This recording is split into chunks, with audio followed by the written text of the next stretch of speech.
Recipe प्रकार 1 पाहूयात। त्यासाठी इथे मी एक बाउल घेतलाय। आता याच्यामध्ये इथे मी एक मोठी वाटी मुरमुरे घेतले आहेत। आपण नेहमी भडंग बनवण्यासाठी जे मुरमुरे वापरतो ना, तेच मुरमुरे मी या ठिकाणी वापरणार आहे। आणि मुरमुरे घेण्यापूर्वी ते मी स्वच्छ चाळून साफ करून घेतले आहेत। त्यानंतर आता यामध्ये पाणी घालायचं, कारण हे मुरमुरे आपल्याला 1-2 ते 3 वेळा स्वच्छ पाण्याने धुवून घ्यायचे आहेत, कारण याच्यावरती जी धूळ बसली आहे ती सुद्धा पूर्णपणे निघून गेली पाहिजे। तर जसं मी व्हिडिओमध्ये दाखवते त्या पद्धतीने मुरमुरे हाताने चोळून धुवून घ्यायचे, म्हणजे त्याच्यावरची जी घाण असते ती सुद्धा निघून जाईल आणि त्यासोबतच मुरमुऱ्यांमध्ये पाणी गेल्यामुळे मुरमुरे सुद्धा छान सॉफ्ट होतील। तर इथे पहा 1-2 ते 3 वेळा हे मुरमुरे मी पाण्याने स्वच्छ धुवून घेतले आहेत। हाताने मॅश केले तरी अगदी सहज मॅश होत आहेत, छान मऊसूत झाले आहेत। त्यानंतर आता यामध्ये राहिलेलं साहित्य आपण घालून घेऊयात। त्यासाठी इथे मी 3 हिरव्या मिरच्या बारीक चिरून घेतल्या आहेत, त्या घालायच्या। आता हा पदार्थ तुम्ही मुलांना सुद्धा देणार असाल तर हिरवी मिरची थोडीशी कमी घाला किंवा स्किप केली तरी सुद्धा चालेल। त्यानंतर एक मध्यम आकाराचा कांदा बारीक चिरून घेतलाय, तो घालायचा। यामध्ये आपण जास्त मसाले, पावडर मसाले वापरणार नाहीये। त्यानंतर यामध्ये एक छोटा अर्धा चमचा जिरे घालायचे, चवीनुसार मीठ घालायचं। त्यानंतर इथे मी ज्या वाटीने मोजून मुरमुरे घेतले होते त्याच वाटीने अर्धी वाटी यामध्ये बारीक रवा घालायचा। रवा बारीकच वापरा, जर रवा जाड असेल तर एकदा मिक्सरला फिरवून घ्या। आणि त्यानंतर इथे मी अर्धी वाटी ताक घेतले। दही असेल तर 4 ते 5 चमचे दही घ्या, त्यामध्ये पाणी मिक्स करा आणि अर्धी वाटी ताक तयार करून घ्या। ते ताक सुद्धा यामध्ये घालायचं आणि आता हे पीठ आपल्याला छान असं मळून घ्यायचं आहे। तर जसं मी व्हिडिओमध्ये दाखवते त्या पद्धतीने हाताने मॅश करतच मळून घ्या, म्हणजे मुरमुरे सुद्धा अगदी छान मॅश होतील। आता या ठिकाणी जर तुमच्याजवळ रवा नसेल तर तुम्ही रव्याऐवजी अर्धी वाटी तांदळाचं पीठ वापरलं तरी सुद्धा चालेल। तर इथे पहा सर्व साहित्य मी छान एकसारखं मिक्स केले, एकजीव करून घेतले। आता बाउलवरती झाकण ठेवायचं आणि एक 10 ते 15 मिनिटं भिजण्यासाठी बाजूला ठेवायचं, कारण आपण यामध्ये रवा घातलाय, रवा छान फुलतो आणि जे मिश्रण आहे ते घट्टसर व्हायला मदत होते। तर इथे तुम्ही पाहू शकता 15 मिनिटं झाले आहेत। जे मिश्रण आपण भिजवून घेतलं होतं त्यातील रवा सुद्धा छान भिजला आहे, फुलला आहे। त्यासोबतच मिश्रणाची कन्सिस्टन्सी तुम्ही आधी पाहिलीच असेल, रवा फुललाय त्यामुळे मिश्रण पहिल्यापेक्षा घट्टसर झाले। त्यानंतर इथे मी वाटीमध्ये थोडंसं पाणी घेतले, पाणी हाताला लावून घ्यायचं। त्यानंतर इथे मी आधी एक गोळा तयार करून पाहिला होता, गोळा छान तयार झाला आहे।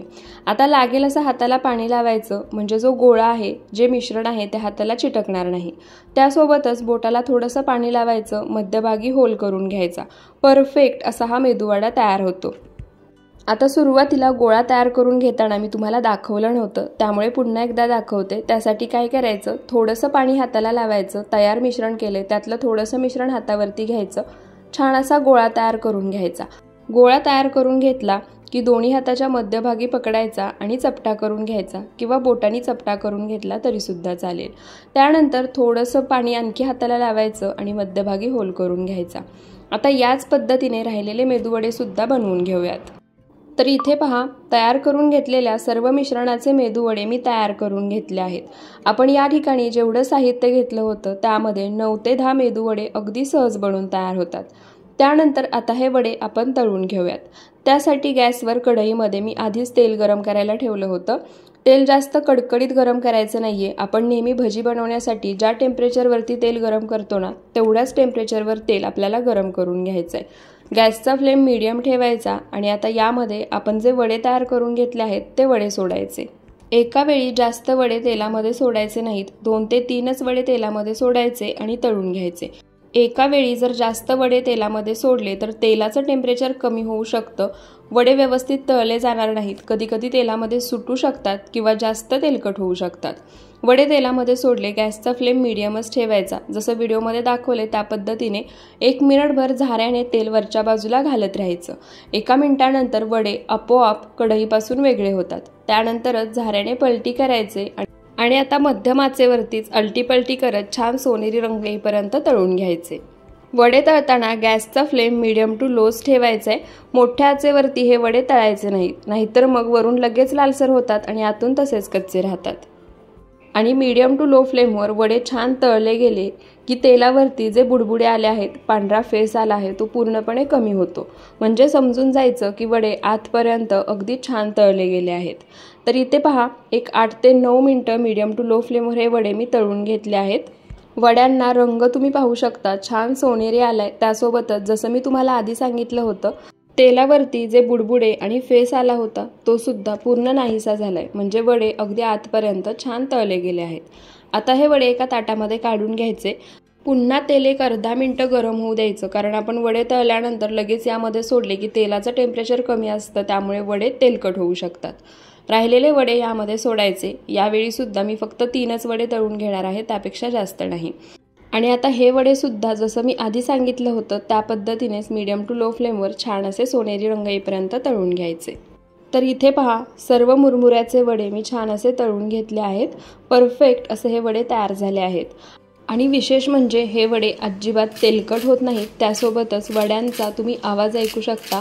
वरून छान क्रिस्पी, कुरकुरीत, आतून जाळीदार असे हे वडे तयार झाले आहेत। वडा मी तुम्हाला तोडून सुद्धा दाखवते।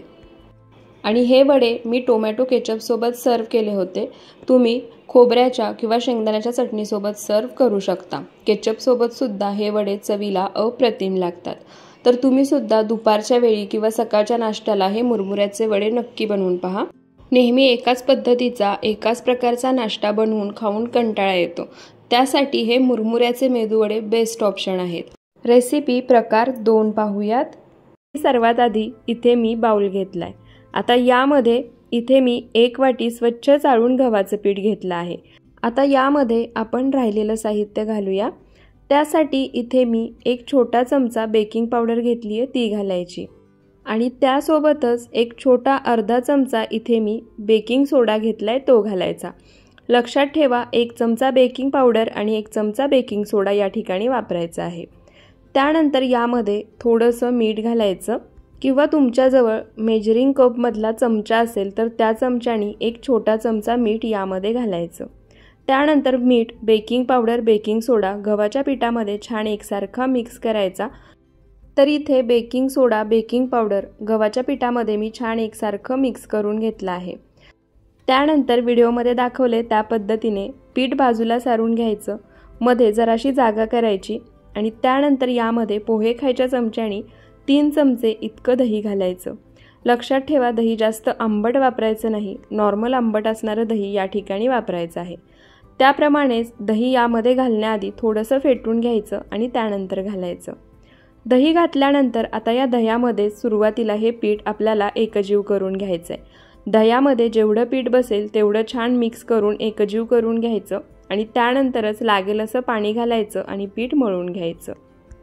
तर इथे पहा, दह्यामध्ये बसेल एवढं मी पीठ मळून घेतलं आहे। त्यानंतर आता यामध्ये लागेल असं थोडं थोडं पाणी घालायचं आणि हे पीठ मळून घ्यायचं। पीठ जास्त घट्टसरही मळायचं नाही किंवा सैलसरही मळायचं नाही, मध्यम सैलसर मळून घ्यायचं, म्हणजे जसं आपण चपाती बनवण्यासाठी पीठ मळतो ना, अगदी त्याच कन्सिस्टन्सीमध्ये। तर इथे पहा, लागेल असं थोडं थोडं पाणी घालून मी मध्यम सैलसर असं हे पीठ मळून घेतलं आहे। पीठ मळली आहे त्याची तुम्ही कन्सिस्टन्सी पाहू शकता। तर या ठिकाणी हे पीठ मी जास्त वेळ असं मळून घेणार नाहीये। तर काय करायचं, याच्यावरती 2 चमचे तेल घालायचं आणि तेल घातल्यानंतर हे पीठ 1-2 मिनिटं हाताने जोर देऊन छान असं मळून घ्यायचं। जसं मी व्हिडिओमध्ये दाखवते आहे ना, अगदी त्याच पद्धतीने अशा पद्धतीने तेल घालून पीठ मळून घेतलं की पीठ छान फुलतं, आतून छान जाळी सुटते आणि जेव्हा आपण हा पदार्थ बनवू ना, तो छान आतून जाळीदार होतो, फ्लफी होतो। तर इथे पहा, तेल घातल्यानंतर 1-2 मिनिटं हाताने जोर देऊन हे पीठ मी छान असं मळून घेतलं आहे। पिठाची तुम्ही कन्सिस्टन्सी पाहू शकता। त्यानंतर आता बाउलवर झाकण ठेवायचं आणि हे पीठ आपल्याला 1 तास भिजवून घ्यायचं आहे। लक्षात ठेवा, 1 तासापेक्षा थोडंसं जास्त वेळ भिजवलं तरी चालेल, पण 1 तासापेक्षा कमी भिजवू नका।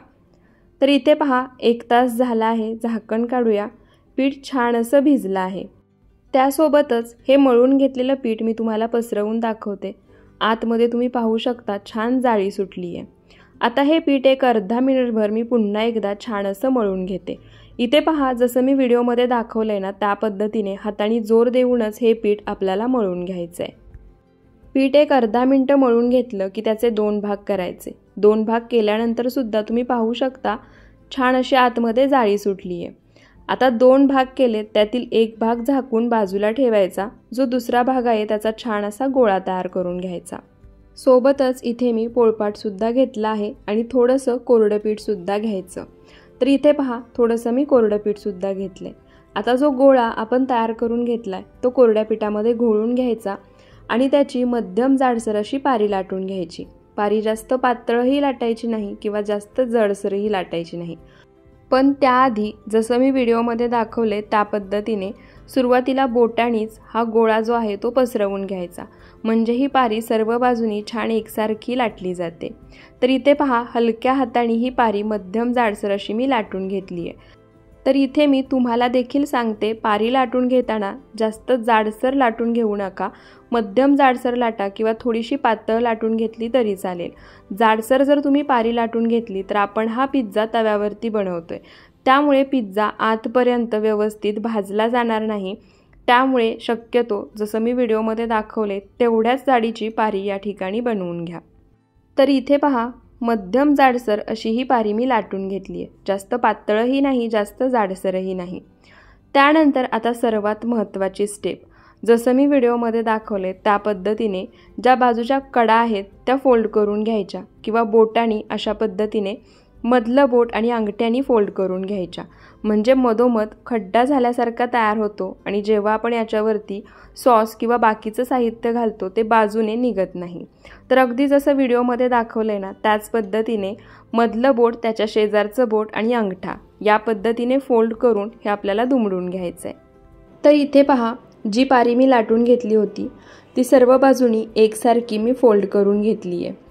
त्यानंतर इथे मी काही भाज्या घेतल्या आहेत, त्यामध्ये एक मध्यम आकाराची शिमला मिरची चौकोनी तुकड्यामध्ये चिरून घेतली आहे, एक मध्यम आकाराचा कांदा मोठ्या तुकड्यांमध्ये चिरून घेतलाय, एक मध्यम आकाराचा टोमॅटो सुद्धा चौकोनी तुकड्यामध्ये चिरून घेतलाय आणि पनीरचे सुद्धा छोटे छोटे काप तयार करून घेतले आहेत।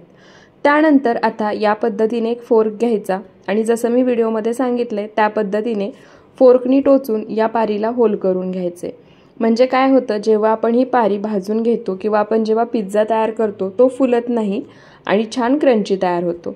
तर इथे पहा लाटून घेतलेल्या पारीवरती सर्व बाजूनी फॉर्कच्या साहाय्याने डॉट मी करून घेतले आहेत, म्हणजे होल करून घेतले आहेत। त्यानंतर इथे मी गॅसवर तवा गरम करायला ठेवलाय। मी इथे नॉनस्टिक डोसा तवा वापरते, तुम्ही नॉनस्टिक एखादा पॅन वापरला तरी सुद्धा चालेल। तर या ठिकाणी पॅन कडकडीत गरम करून घ्यायचा नाही, फक्त हलकासा गरम करून घ्यायचा आहे। त्यानंतर पारीला ज्या बाजूनी फॉर्कच्या साहाय्याने डॉट करून घेतलेत, म्हणजे होल पाडून घेतलेत, ती बाजू सुरुवातीला तव्यावरती घालायची आणि मंद आचेवरती फक्त वरच्या बाजूनी हलकेसे बबल येईपर्यंत ही आपल्याला पारी भाजून घ्यायची आहे। जास्त वेळ भाजायची नाही, फक्त हलकेसे वरच्या बाजूनी बबल्स आले पाहिजेत एवढा वेळच।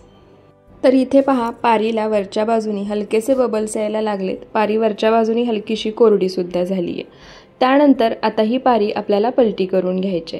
तर इथे पहा हलकासा सोनेरी रंग येईपर्यंत एका बाजूने ही पारी मी भाजून घेतली आहे। त्यानंतर आता ही पारी काढून घ्यायची, तव्यावरती थोडंसं तेल सोडायचं आणि तेलाने हा तवा ग्रीस करून घ्यायचा। आता तव्याला तेलाने ग्रीस करून घेणं पूर्णपणे ऑप्शनल आहे, जर तुम्हाला तेल नसेल वापरायचं नाही वापरलं तरी सुद्धा चालेल, पण थोडासा तेलाचा वापर केला की पिझ्झा छान क्रिस्पी तयार होतो। त्यानंतर गॅसचा फ्लेम पूर्णपणे लोच ठेवायचा आहे आणि इथून पुढची प्रोसेस आपल्याला लगेच करून घ्यायची आहे। जर इथून पुढची प्रोसेस तुम्हाला लगेच होणार नसेल किंवा वेळ लागणार असेल तर काय करायचं, गॅस बंद करायचा। गॅस बंद केल्यानंतर आता जो पिझ्झा बेस आपण एका बाजूनी भाजून घेतलाय त्याच्यावरती 2 चमचे पिझ्झा सॉस घालायचा, त्या बेसला सर्व बाजूनी एकसारखा हा पिझ्झा सॉस लावून घ्यायचा। पिझ्झा सॉस लावून घेतला की इथे मी मोझरेला चीज घेतले ते घालायचं। मोझरेला चीज नसेल तर त्याऐवजी तुम्ही चीज स्लाइस किंवा चीज क्यूब्सचे मिळतात ते खिसून याच्यावरती घातले तरी सुद्धा चालतील। तर इथे पहा थोडंसं चीज मी या बेसवरती घातले।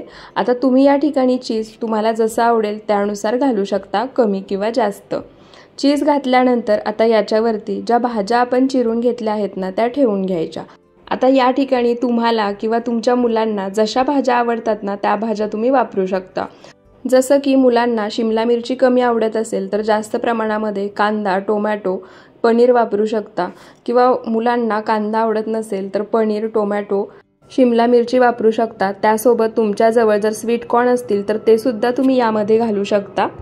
त्याचप्रमाणे कच्च्या भाज्या आवडत नसतील तर या भाज्या तुम्ही थोड्याशा तेलामध्ये काळी मिरी पूड आणि थोडंसं मीठ टाकून परतून सुद्धा घेऊ शकता। तर आता इथे पहा मी सर्व भाज्या या बेसवरती घालून घेतल्या आहेत। जसं मी तुम्हाला सुरुवातीला सांगितलं, ही प्रोसेस जर तुम्हाला पटकन जमणार नसेल, पटकन होणार नसेल तर गॅस बंद करायचा, त्यानंतर हे सर्व साहित्य घालून घ्यायचं। सर्व भाज्या बेसवरती घातल्या की वरून आणखी थोडंसं मी चीज घालून घेणार आहे। आता या ठिकाणी जसं मी तुम्हाला आधीच सांगितलं, तुम्हाला जसं चीज आवडतं त्यानुसार कमी किंवा जास्त प्रमाणामध्ये तुम्ही वापरू शकता। पण माझ्या मते पिझ्झा म्हटलं की त्याच्यावरती चीज हे असायलाच हवं आणि बाहेरचं देण्यापेक्षा घरच्या घरी अशा एकदम स्वच्छतेने बनवलेलं, साध्या सोप्या पद्धतीने बनवलेलं कधीही चांगलं। तर इथे मी सर्व साहित्य बेसवर घालून घेतले, वरून चीज सुद्धा घातले। आता याच्यावरती मी थोडेसे चिली फ्लेक्स घालणार आहे आणि त्यासोबतच थोडेसे मिक्स हर्ब सुद्धा घालणार आहे। चिली फ्लेक्स घालणं पूर्णपणे ऑप्शनल आहे, जर तुम्हाला नसेल घालायचं नाही घातलं तरी चालेल। त्यासोबतच याच्यावरती आपण भाज्या परतून न घेता घातल्या आहेत, त्यामुळे थोडंसं मीठ सुद्धा मी याच्यावरती भुरभुरणार आहे। बाकी आपण या ठिकाणी पिझ्झा सॉस वापरलाय त्यामध्ये मीठ असतंच, जे आपण चीज वापरले त्यामध्ये सुद्धा थोडंसं मिठाचं प्रमाण असतंच। त्यानंतर आता गॅस चालू करायचा, गॅसचा फ्लेम पूर्णपणे लो ठेवायचा आणि याच्यावरती झाकण ठेवून घड्याळामध्ये पाहून फक्त 7 ते 8 मिनिटं हा पिझ्झा बेक करून घ्यायचा। 7 ते 8 मिनिटांमध्येच परफेक्ट असा हा पिझ्झा बनून तयार होतो। तुम्ही पाहू शकता चीज सुद्धा मेल्ट व्हायला लागले। तर इथे घड्याळामध्ये बघून फक्त 8 मिनिटं हा पिझ्झा मी बेक करून घेतला आहे। तुम्ही चीज पाहू शकता पूर्णपणे मेल्ट झाले, पिझ्झा सुद्धा परफेक्ट तयार झालाय, मस्त क्रिस्पी असा बेस तयार होतो। पिझ्झा कट केल्यानंतर मी तुम्हाला खालच्या बाजूने सुद्धा दाखवेन, अजिबात करपत नाही। आता हा पिझ्झा आपण एखाद्या पोळपाटावरती किंवा कटिंग बोर्डवरती काढून घ्यायचा आहे। तर इथे मी पोळपाट घेतलाय, पोळपाटावरती हा पिझ्झा मी काढून घेतलाय। आता हा पिझ्झा मी तुम्हाला जवळून सुद्धा दाखवते, पाहू शकता अगदी विकत मिळतो तसाच परफेक्ट पिझ्झा तयार झालाय आणि चवीला म्हणाल ना तर विकतच्या पेक्षा भारी। आता हा पिझ्झा मी कट करून घेते। तर इथे मी पिझ्झा कटर वापरतीये।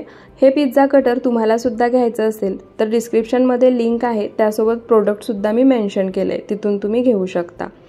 त्यासोबतच जर पिझ्झा कटर नसेल तर तुम्ही सुरीने सुद्धा हा पिझ्झा कट करून घेऊ शकता। तर इथे पहा पिझ्झा मी कट करून घेतला आहे, परफेक्ट असा हा पिझ्झा तयार झालाय।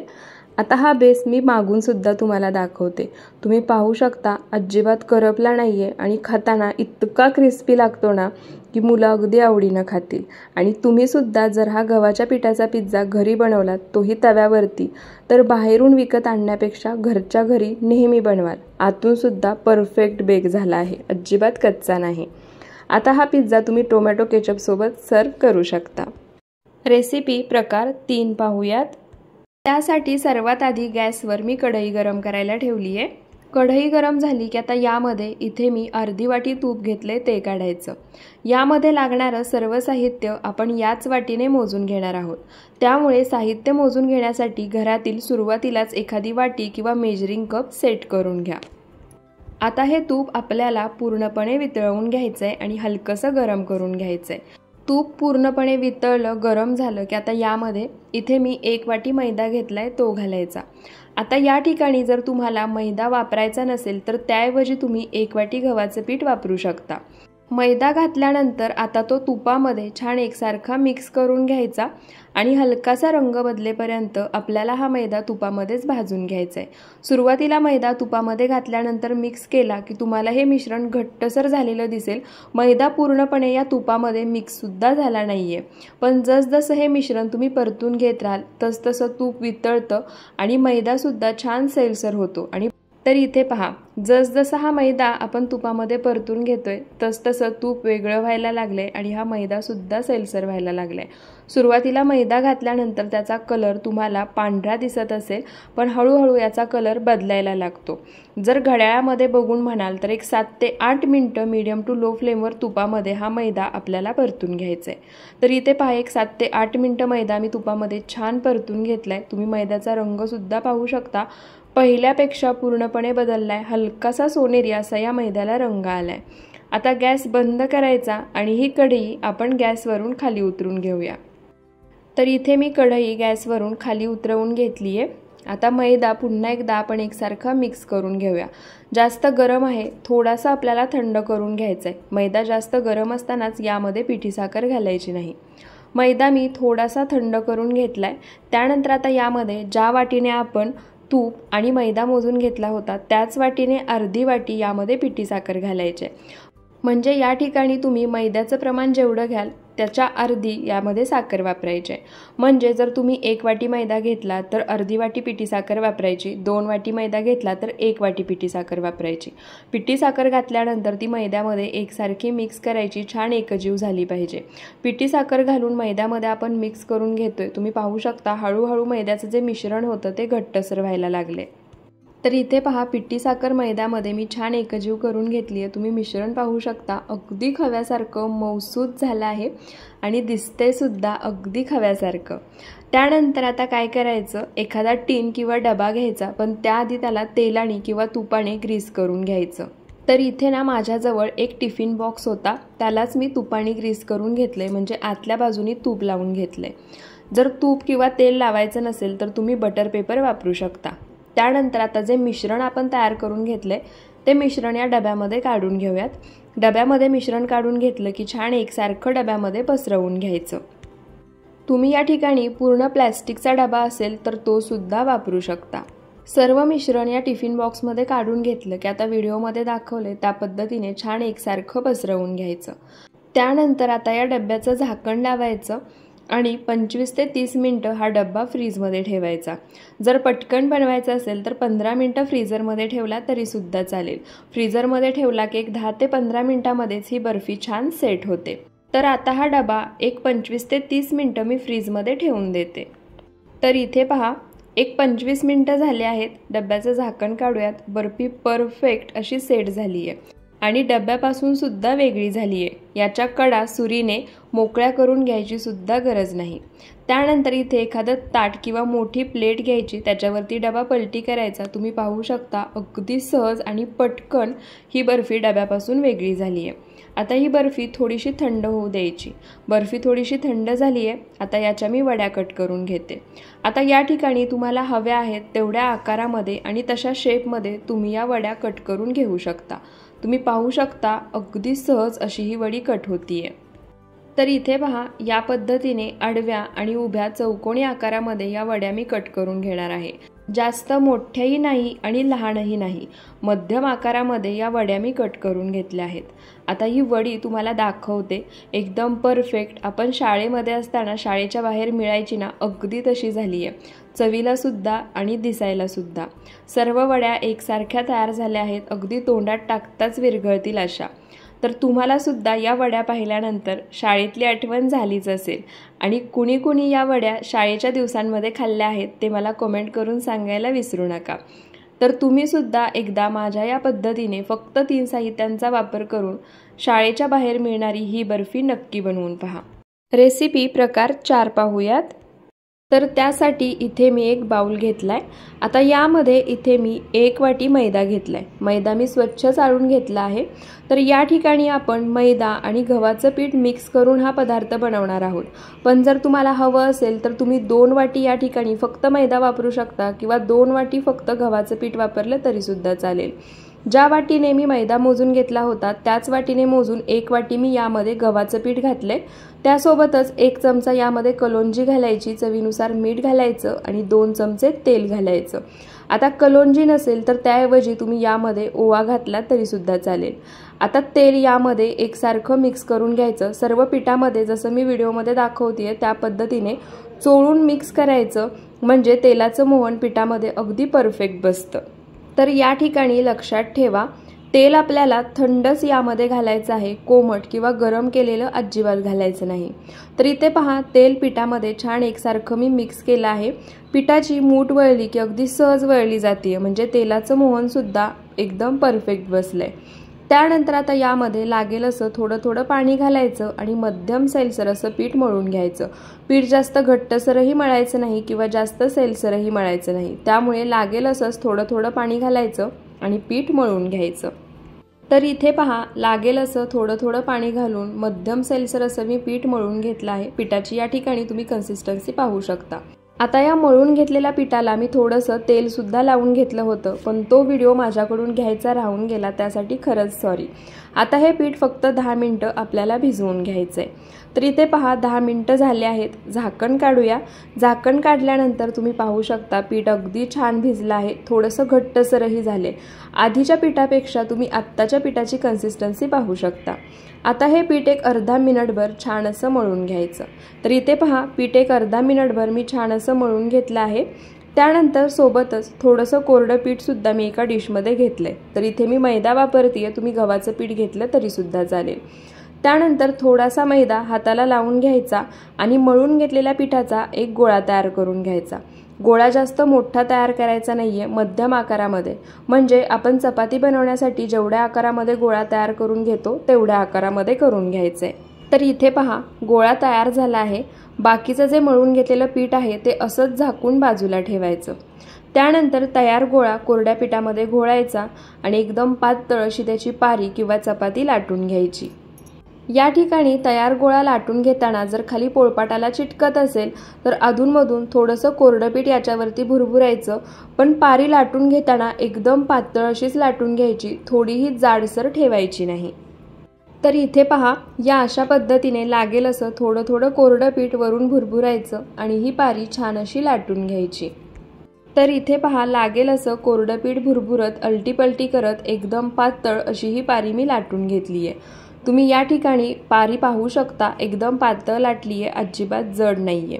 त्यानंतर एखादी सुरी घ्यायची आणि जसं मी व्हिडिओमध्ये दाखवले त्या पद्धतीने लाटून घेतलेल्या पारीच्या कडा कट करून घ्यायच्या आणि याला चौकोनी आकार द्यायचा। जर तुम्हाला अशा पद्धतीने कट करायचं नसेल तर नॉर्मल आपण शंकरपाळी किंवा कापण्या बनवताना डायरेक्ट जसं कट करून घेतो त्या पद्धतीने कट करून घेतलं तरीसुद्धा चालेल। तर इथे पहा चौकोनी आकारामध्ये ही पारी मी कट करून घेतली आहे। त्यानंतर आता पुन्हा ही पारी उभी आडवी कट करायची आणि छान चौकोनी आकारामध्ये याला सुद्धा आकार द्यायचा, म्हणजे कट करून घ्यायची। आता या ठिकाणी तुम्हाला हवा आहे तेवढ्या आकारामध्ये ही पारी उभी आडवी तुम्ही कट करून घेऊ शकता। जास्त लहान आकारामध्ये सुद्धा कट करायची नाही, जसं मी व्हिडिओमध्ये दाखवले त्या पद्धतीने मध्यम आकाराच्या चौकोनामध्येच ही पारी आपल्याला कट करून घ्यायची आहे। त्यानंतर कट करून घेतलेला एक पीस अशा पद्धतीने हातावरती घ्यायचा, त्याच्या अपोजिट म्हणजे विरुद्ध बाजूच्या दोन्ही कडा चिटकवायच्या। त्यानंतर ज्या विरुद्ध बाजूच्या आणखी दोन्ही कडा राहिल्या आहेत त्यासुद्धा चिटकवून घ्यायच्या, मस्त असा आकार तयार होतो।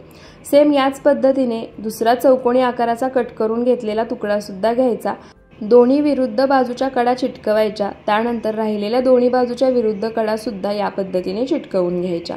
आता राहिलेले जे चौकोनी काप आहे त्याचे सुद्धा नमकीन मी याच पद्धतीने बनवून घेते आणि त्यासोबतच एक साथ मी राहिलेल्या सर्व पिठाचे गोळे तयार करून एकदम पातळ अशी पारी लाटून त्याचे सुद्धा नमकीन असेच तयार करून घेते।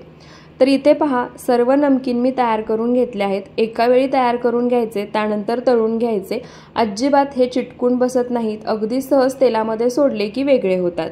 तर आता छानशा आकारामध्ये तयार केलेले हे नमकीन आपण तळून घेऊयात।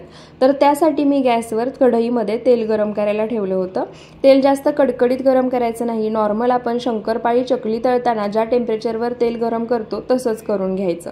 त्यानंतर तयार झालेलं नमकीन तेलामध्ये सोडायचं। आता हे नमकीन तुम्ही कितीही जास्त प्रमाणात तेलामध्ये सोडून तळलं तरीसुद्धा चालेल, अजिबात तेलकट होत नाही, जास्त तेल शोषलं जात नाही आणि छान कुरकुरीत होईपर्यंत हे तळलं जातं। तर इथे पहा एका वेळी भरपूर सारं तयार नमकीन मी तेलामध्ये सोडून घेतले। गॅसचा फ्लेम मीडियम ठेवायचा, तेलामध्ये सोडलं की 1 मिनिटभरातच हे नमकीन जरी चिटकून बसलं असलं तरी वेगळं होतं। नमकीन तेलामध्ये वेगळं व्हायला लागलं की आता झाऱ्याने जसं व्हिडिओमध्ये दाखवते त्या पद्धतीने अलटीपलटी करत हलकासा सोनेरी रंग येईपर्यंत तळून घ्यायचं। गॅसचा फ्लेम मीडियम टू लोच ठेवायचा, मोठ्या आचेवरती हे तळायचं नाही, नाहीतर मग जिथे आपण कोपरे जोडून घेतले आहेत तिथं ते तसंच कच्चं राहतं, तळलं जात नाही, फक्त रंग लगेच बदलतो। तर इथे पहा नमकीनचा रंग हलकासा बदलला आहे, छान सोनेरी रंग आला आहे। आता हे नमकीन मी एका बाउलमध्ये काढून घेते। राहिलेले नमकीन सुद्धा आपल्याला याच पद्धतीने तळून घ्यायचे आहेत। तर हे मी डायरेक्ट बाउलमध्ये काढून घेणार आहे, चाळणीमध्ये किंवा किचन पेपरवरती काढणार नाहीये, कारण यामध्ये अजिबात तेल शिल्लक राहत नाही। बाकीचे नमकीन तेल शिल्लक राहतं, त्यामुळे आपण एखाद्या चाळणीत किंवा किचन पेपरवरती काढून घेतो, पण या नमकीनचं असं अजिबात नाही। तर इथे पहा सर्व नमकीन मी एका बाउलमध्ये काढून घेतलं आहे। आता याच पद्धतीने राहिलेलं नमकीन सुद्धा तळून घ्यायचं। तर इथे पहा तयार करून घेतलेलं सर्व नमकीन मी तळून घेतलं आहे, बाउलमध्ये काढले। पाहता क्षणी तुम्हाला समजून जाईल हे अजिबात तेलकट नाहीये। आता हे नमकीन छान चटपटीत व्हावं यासाठी यामध्ये आपण काही मसाले घालणार आहोत। त्यामध्ये एक छोटा चमचा काश्मीरी लाल मिरची पावडर, ही मिरची पावडर तिखटाला कमी असते पण याने रंग खूप छान येतो। एक छोटा चमचा यामध्ये काळं मीठ घालायचं आणि एक छोटा चमचा चाट मसाला। चाट मसाला नसेल त्याऐवजी तुम्ही आमचूर पावडर वापरली तरी चालेल, पण या ठिकाणी काळं मीठ अजिबात घालायचं विसरू नका, काळ्या मिठाने तर या नमकीनला खरी चव येते। त्यानंतर आता हे सर्व साहित्य या नमकीनमध्ये आपण मिक्स करून घेऊयात। तर इथे पहा या पद्धतीने मिक्स केलं की सर्व नमकीनमध्ये हा मसाला एकसारखा मिक्स होतो, सर्व नमकीनला एकसारखा लागला जातो। हवं असेल तर हाताने सुद्धा मिक्स करू शकता, पण अशा पद्धतीने टॉस केलं की अगदी व्यवस्थित सर्व बाजूनी लागतो। तर या ठिकाणी आता तुम्हाला या नमकीनचा आवाज सुद्धा दाखवते। तुम्ही पाहू शकता किती मस्त आवाज आलाय, छान कुरकुरीत खुसखुशीत असे हे नमकीन तयार होतात आणि खाल्ल्यानंतर अगदी कुरकुरे खातोय की काय अशी चव लागते। तर तुम्ही सुद्धा मधल्या वेळेत खाण्यासाठी किंवा संध्याकाळच्या चहासोबत खाण्यासाठी हे चटपटीत असे नमकीन नक्की बनवून पहा। तर इथे आपले मधल्या वेळेत खाण्यासाठी झटपट तयार होणारे 4ही खाऊचे प्रकार बनवून तयार झाले आहेत। तुम्हाला यातील कोणता प्रकार सर्वात जास्त आवडला ते मला कमेंट करून नक्की सांगा। व्हिडिओ आवडला असेल तर व्हिडिओला लाईक करा, जास्तीत जास्त शेअर करा आणि अशाच रेसिपीजसाठी आपल्या सरिताज किचन मराठीला सबस्क्राईब करायला विसरू नका। पुन्हा भेटूयात अशाच साध्या सोप्या नवनवीन रेसिपी व्हिडिओसोबत। व्हिडिओ शेवटपर्यंत पाहिल्याबद्दल खूप खूप धन्यवाद।